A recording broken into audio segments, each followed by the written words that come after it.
There was a man.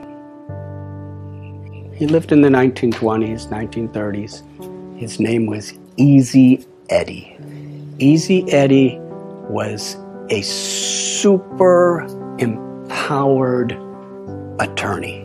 And he was so good that he was hired by the Chicago Mafia, which was led in those days by someone named Al Capone. He was such a good lawyer. He knew the law so good, and he had so many connections, and he could manipulate things in such ways that no matter what charges they had on Al Capone or his people, they couldn't put any of them in jail. They couldn't convict him of anything. And because he was such a good lawyer, he was so valuable that the Mafia gave him enormous amounts of money. He had private airplanes. He had practically an entire city block of property with a beautiful mansion, the best of cars, the best of everything. And his son, he could do anything he wanted.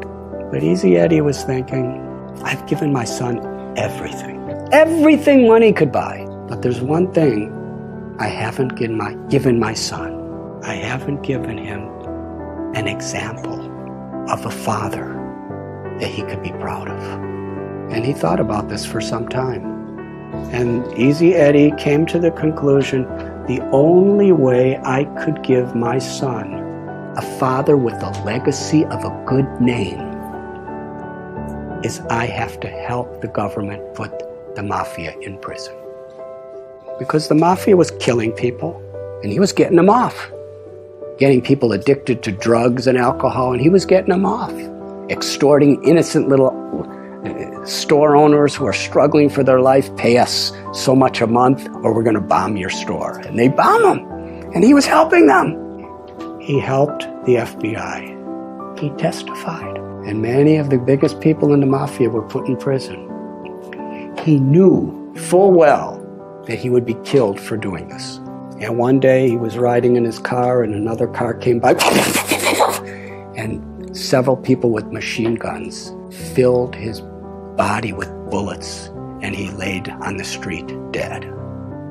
He paid a very high price to give his son a father who he could be proud of. That's a high price. But for him it was worth it. Now I'm going to tell you another story. There was a man. He was in the United States Air Force during World War II.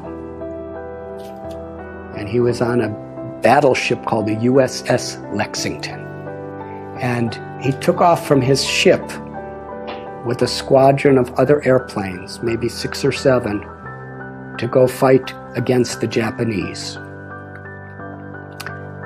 As they were flying in the sky, this person realized that someone on the ship forgot to put fuel in his tank.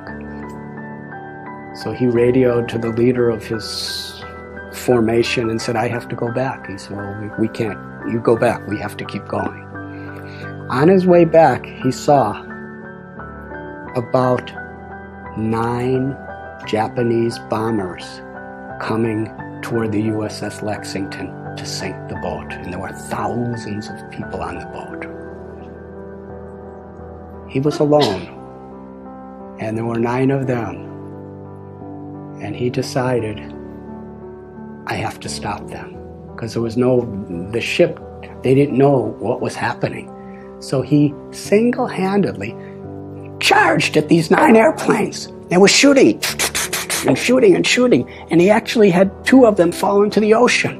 And then he ran out of bullets, and they were shooting at him and attacking him. And he was so enthusiastic and so fearless that he was flying at these different planes that were shooting at him, and he was knocking off their wings.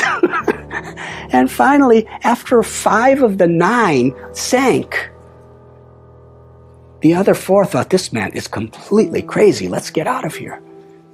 And they all flew away. And he came back, his plane was all beaten up, and The people of the USS Lexington actually saw what was happening, but they weren't prepared. He was the first person in the U.S. Air Force in World War II to get the U.S. Congressional Medal of Honor, the highest award there is. His name was Butch O'Hare.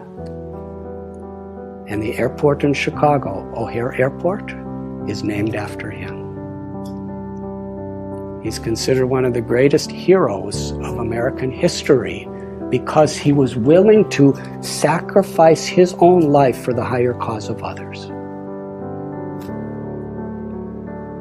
What makes this story so interesting is Butch O'Hara was the son of Easy Eddie. That's a strong foundation. What are we giving our children? I have seen in my life traveling around, I've been wandering around this planet for 63 years now.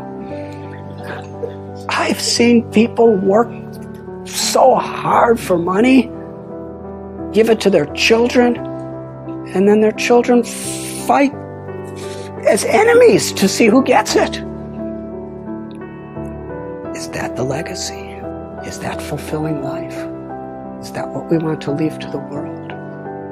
Our values, our character, the grace and the compassion, the love that flows through us is the greatest contribution we could make to our own life, to God, to our families, and to the world.